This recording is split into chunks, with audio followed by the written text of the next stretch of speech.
करना पड़ेगा। हम भी उसी संविधान से बने हुए हैं, उसी संविधान से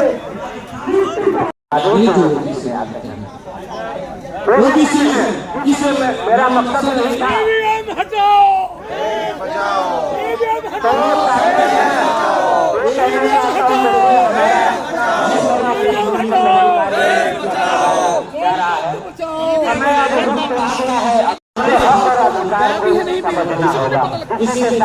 जो मशीन है उसमें कहीं किसी को वोट जाता नहीं लगाता तो उसे मालूम होता मैंने किसको दिया। बिल्कुल यह कुछ पता नहीं है। जिसमें वो दिखाते हैं झलक 7 सेकंड के लिए, वो पर्ची आपको मिलती नहीं, उसकी गिनती नहीं होती, और जिसकी गिनती होती है उसमें वोट जाते नहीं दिखती। तो इससे बड़ा धोखा और क्या होगा। इसलिए ईवीएम को हटाने की लड़ाई हम लड़ रहे हैं। दूसरी बात, जो ईवीएम है आज की तारीख में, उस ईवीएम को बनाने वाली जो कंपनी है उन पे पूरी तरह से कब्जा बीजेपी का है। भारत इलेक्ट्रॉनिक्स लिमिटेड जो सॉफ्टवेयर को डेवलप करती है, जो चिप को असेंबल करती है, जो ईवीएम और वीवीपैट बनाती है, उसमें से 7 में से 4 डायरेक्टर बीजेपी के पदाधिकारी हैं, वो बना रहे हैं इसको। सो आज की तारीख में जो BEL है, भारत इलेक्ट्रॉनिक्स लिमिटेड नारे के बीजेपी इलेक्ट्रॉनिक्स लिमिटेड बन गई है। जब मशीन बना रही बीजेपी रही है, इलेक्शन भी बीजेपी करा रही है, तो जीत के कौन आएगा। इसलिए इस बार बीजेपी को, इसलिए इस बार इसके ईवीएम से चुनाव हम नहीं होने देंगे। एक बात बेशक लीडर नहीं कह रहे हैं, वो एक अलग बात है, लेकिन नहीं जानता कि वजह क्या है। ईवीएम हटाओ, ईवीएम हटाओ। आप हमारे बीच सरकारें घबरा गई है, भारतीय जनता पार्टी घबरा गई है, मोदी जी घबरा गए हैं, क्योंकि उन्होंने 2014 के अंदर चुनाव से पहले जो वायदे किए थे, बहुत हुई महंगाई की मार, अब की बार मोदी सरकार, बहुत हुआ महिलाओं पे वार, अब की बार मोदी सरकार, काला धन वापस आएगा, अच्छे दिन आएंगे, अच्छे अच्छे सपने दिखाए, और सपने दिखाकर फिर उनके सपने में आके डराने लगे। नोटबंदी करके इतना डरा लोगों को लाइन में लगा दिया, कितने लोग मारे गए, कितने लोग के व्यापार चौपट हो गए, छोटे मोटे 2 धंधे बंद हो गए। तो लोग किसी भी कीमत पर इस सरकार को चाहते नहीं है, क्योंकि इस सरकार ने जनता का एक भी वायदा पूरा नहीं किया। जितने वायदे जनता के साथ किए थे, इन्होंने धोखा किया। और एक और बात, किसान धरने पे बैठते हैं, साल साल बैठते हैं, सर्दी गर्मी बरसात, वहां पे डॉक्टर रितु सिंह बैठी है, यहाँ पे 6800 जो टीचर भर्ती घोटाला हुआ है, उसके अंदर लोग सर्दी में मर रहे हैं, लेकिन सरकार के कान पे चूड़ी नहीं चल रही है। इसलिए चल रही है क्योंकि उसे जनता की वोट की चिंता नहीं है, वो तो ईवीएम से चोरी करके चुनाव जीत जाएंगे। इसीलिए तो वो कह रहे हैं अब की बार 400 पार। ये भरोसा अब की बार 400 पार का आता कहां से है। पिछली बार कहा था अब की बार 300 पार, तो 300 पार आ गई, अब कह रहे हैं अब की बार 400 पार। अरे इसलिए ये भरोसा है क्योंकि इन्होंने ईवीएम बनाई है, ईवीएम के अंदर कोडिंग करके 400 सीट जीत लेंगे। लेकिन मैं बता देना चाहता हूं इलेक्शन कमीशन को कि आपका ये सपना रह जाएगा। भारत के लोग इतने कमजोर नहीं है, अगर अंग्रेजों को भगा सकते थे तो आपकी तो औकात क्या है। आपको जवाब दिया जाएगा, देश की जनता जवाब देगी। ईवीएम को जाना होगा, लोकतंत्र की रक्षा करके रहेंगे, देश के संविधान की रक्षा करके रहेंगे, बैलेट पेपर को वापस लाकर रहेंगे। इन्हीं शब्दों के साथ मैं आपको कुछ नारे लगाकर अपनी वाणी को विराम दूंगा। ईवीएम वापस लो, ईवीएम वापस लो, ईवीएम वापस लो, बैलेट पेपर वापस लाओ, बैलेट पेपर वापस लाओ, बैलेट पेपर लाना होगा, वरना वापस जाना होगा। बहुत बहुत धन्यवाद। नमो बुद्धाय, जय भीम। अपनी आवाज को बुलंद करती हूँ कि सरफरोशी की तमन्ना अब हमारे दिल में है, सरफरोशी की तमन्ना अब हमारे दिल में है, देखना है जोर कितना बाजुए कातिल में है। वक्त आने दे बता देंगे तुझे ऐ आसमां, हम अभी से क्या बताए क्या हमारे दिल में है। तो हमें बचाना है अपने लोकतंत्र को, उसकी हत्या नहीं होने देनी है। और ईवीएम का जो विरोध आज हमारे तमाम अधिवक्ताओं ने रखा है, इसमें हम सब ने शिरकत करी है और हमारा मुद्दा ही यही है, ईवीएम हटाओ, देश बचाओ, लोकतंत्र बचाओ, क्योंकि लोकतंत्र की और संविधान की एक तरह से हत्या हो रही है। जब अमेरिका जैसे देश में बैलेट पेपर पर चुनाव होता है। कितना तरक्की याफ्ता देश है वो। तो आज हमारे भारत देश में बैलेट पेपर पर चुनाव कराने से इनकार क्यों? ये जवाब दे, इलेक्शन कमीशन जवाब दे। क्यों नहीं दे सकती? क्यों नहीं बैलेट पेपर पर चुनाव हो सकता? हमें ईवीएम नहीं चाहिए। हम ईवीएम के विरोध के लिए यहाँ आए हैं और हमारे डॉक्टर बाबा भीमराव अंबेडकर साहब ने जो संविधान बचाया था, जो संविधान बनाया था, आज उसके बचाव में हर एक बच्चा, हर एक युवा, हर एक महिला आवाज उठा रही है और कंधे से कंधा मिलाकर उनके संविधान को बचाने की कोशिश की जा रही है। और ये संविधान बचेगा। हमारे बाबा भीमराव अंबेडकर साहब ने जो सबको बराबरी से, समानता से, जो सबके लिए एक संविधान रखा था, आज कहीं ना कहीं उसमें भेदभाव हो रहा है, हिंदू मुस्लिम हो रहा है, जात पात हो रहा है, दलित हो रहा है। ये कैसा देश बनाना चाह रहे हैं आप मोदी जी? ऐसा देश नहीं चाहिए। देश में बराबरी होनी चाहिए।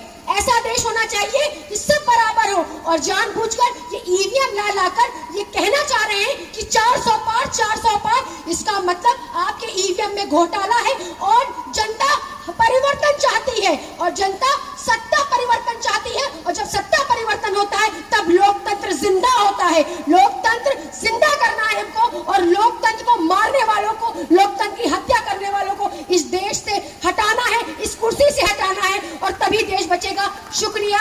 जय हिंद, जय भारत, जय संविधान। डीसी कपिल साहब, हिजम राजम साहब, अंसारी साहब,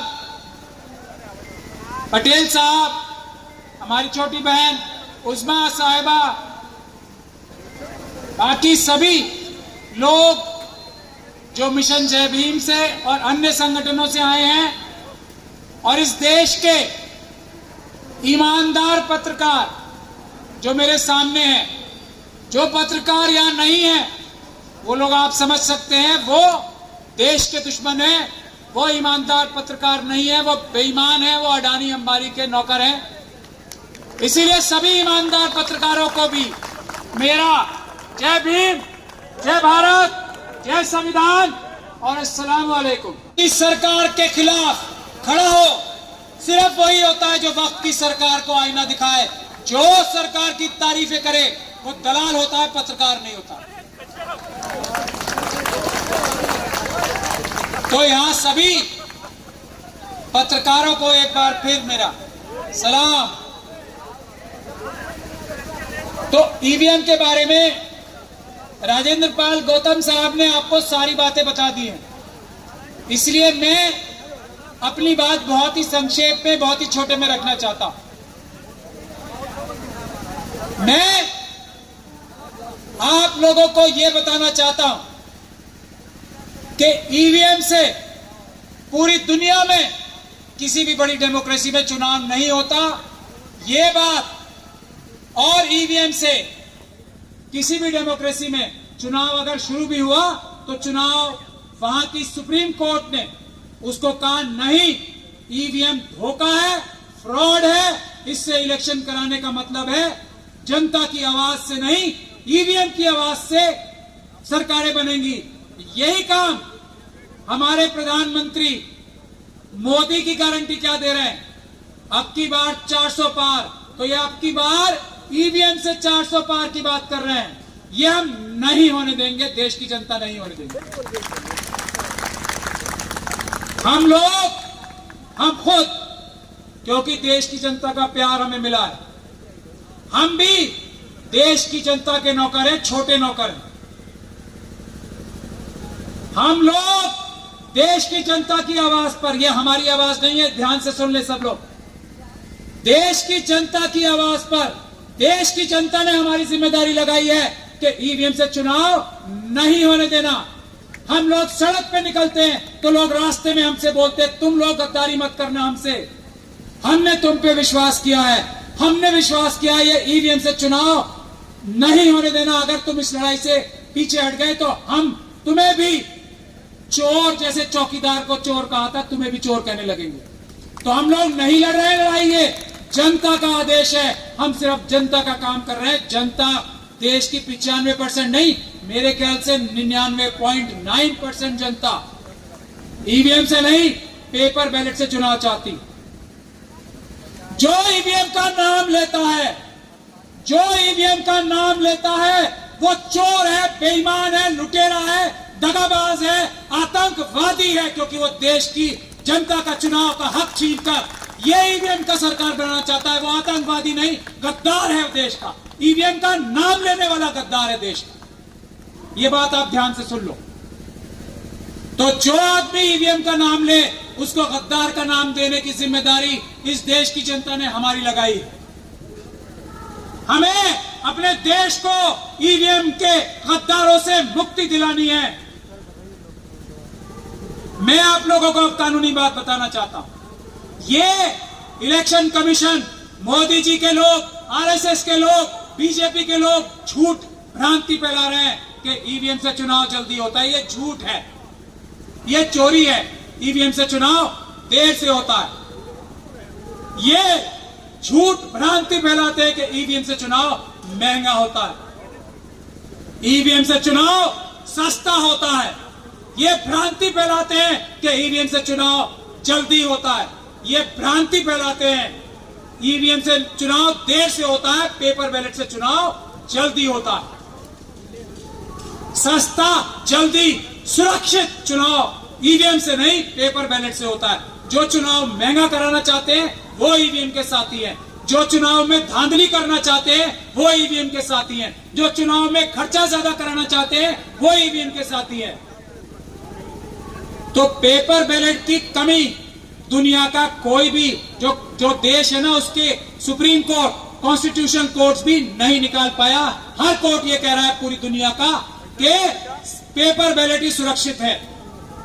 तो हमारे देश के सुप्रीम कोर्ट को भी सारी दुनिया के देशों से जो बात हो चुकी है वही करना चाहिए, देर नहीं लगानी चाहिए। पहले आह्वान हम देश की जनता की तरफ से सुप्रीम कोर्ट से करते हैं। बाकी प्रधानमंत्री तो चोरी कर रहे हैं, आरएसएस के लोग चोरी कर रहे हैं, इलेक्शन कमीशन चोरी कर रहा है, जो ईवीएम की बात कर रहे हैं, बेईमानी कर रहे हैं। तो आप लोगों को तय कर लेना है कि किसी हालत में, किसी कीमत पे ईवीएम से चुनाव नहीं होने देना है। उसका तरीका क्या है? आप लोगों को, देश की जनता को, एक एक जो ईवीएम की मशीनों का गोडाउन है उसका पीसफुल प्रोटेस्ट के माध्यम से घेराव करना। एक एक जगह जहां ईवीएम की मशीनें रखी हुई हैं उसका घेराव करने की जिम्मेदारी आपने लेनी है। और एक एक रिटर्निंग ऑफिसर, 543 के 543 जो इलेक्शन कमीशन के रिटर्निंग ऑफिसर्स हैं, उनका घेराव करने की, जैसे ईवीएम, जैसे सीएनआरसी के प्रोटेस्ट में हुआ था, जैसे किसान आंदोलन में हुआ था, वैसा घेराव करने की तैयारी करनी है आप लोगों को। ईवीएम का एक और बड़ा नुकसान है। वो नुकसान ये है कि ईवीएम के माध्यम से ये पता लग जाता है कि इस बूथ में इतने वोट इसको पड़े हैं और इस बूथ में इतने वोट उसको नहीं पड़े।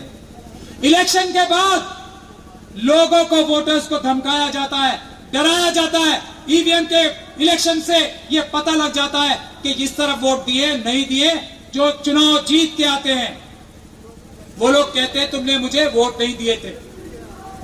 ये है खतरा, आप लोग महसूस करते हैं ना। आपके एमपी एमएलए ये कहते हैं आपसे, ये एक एडिशनल खतरा है। फ्रॉड तो है ही, वो गौतम साहब आपको बता चुके हैं। ये बड़ा खतरा और है, इसलिए भी ईवीएम से चुनाव नहीं होने देना है। तो आपको प्रदर्शन, धरनों के लिए तैयार हो जाना है, ईवीएम से चुनाव नहीं होने देना है। दूसरी बात यह है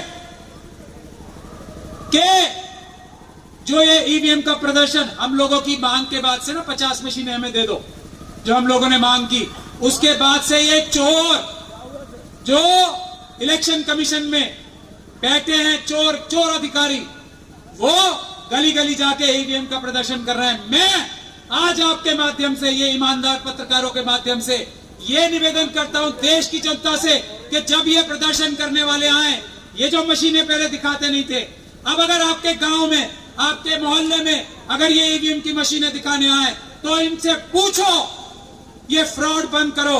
और इनकी बात नहीं सुननी है, इनको वहां से भगा देना है। आपको जो चुनाव के अधिकारी ईवीएम दिखाने आएंगे आपको, उनको आपको वहां से भगा देना है पीसफुल प्रोटेस्ट के माध्यम से। आखिरी बात, मैं आप लोगों से ये कह रहा हूं कि हमारे जो सिटीजन कमेटी बनी है ना इलेक्शन की, उसने आपको ईवीएम की चोरी का सारा पता लग जाएगा। तो मैं आप लोगों से यही निवेदन करता हूं कि आप लोग कमर कस के तैयार हो जाओ। मैं आखिरी बात अपनी ये कह रहा हूं कि हमने ये चैलेंज किया है चुनाव आयोग को, भारत सरकार के, मोदी जी की सरकार के अटॉर्नी जनरल को, सॉलिसिटर जनरल को, उनकी सारी लीगल टीम को, इलेक्शन कमीशन की भी, और जो उनके लॉ ऑफिसर्स हैं। हम चैलेंज ये करते हैं ईवीएम हटाओ संयुक्त मोर्चा की तरफ से, खुले में आके पब्लिक आप जैसे ईमानदार पत्रकारों के सामने आके हमसे डिबेट कर ले। आज भी कानून में जो रिप्रेजेंटेशन ऑफ पीपल्स एक्ट है ना, और उसके तहत जो रूल्स बने हैं, उसमें प्रावधान पेपर बैलेट से चुनाव कराने का है। पहला प्रावधान ईवीएम से चुनाव कराने का नहीं है। पहला प्रावधान पेपर बैलेट से चुनाव कराने का है, कागज के बैलेट से चुनाव कराने का है। ये मैं चैलेंज कर रहा हूं, अभी तक सामने नहीं आया वो। उसमें हिम्मत है तो आके हमसे डिबेट कर ले। हम जो पार्लियामेंट के पास हुए हुए कानून है उसमें से दिखाएंगे कि चुनाव आज भी भारत देश का कानून ये है, ईवीएम से नहीं, पेपर बैलेट से होना चाहिए। अगर ईवीएम उपलब्ध नहीं है किसी वजह से भी, पेपर बैलेट उपलब्ध नहीं है तो ऑल्टरनेटिव, यानी कि उसकी जगह पे, पेपर बैलेट की जगह पे ईवीएम से भी चुनाव कराए जा सकते हैं। यह है भारत देश का कानून आज की तारीख तक। तो ये देश के साथ जो फ्रॉड कर रहे हैं ना कि हमें कानून बदलना पड़ेगा, हमें ये पार्लियामेंट जाना पड़ेगा, उसमें टाइम लगेगा, ये भी सब चोरी है, फ्रॉड है। आप इस धोखे में ना आए। हमारा ये चैलेंज हमने कर रखा है। अभी मैं इतनी बात करके बात समाप्त करता हूं आपकी, आपके सब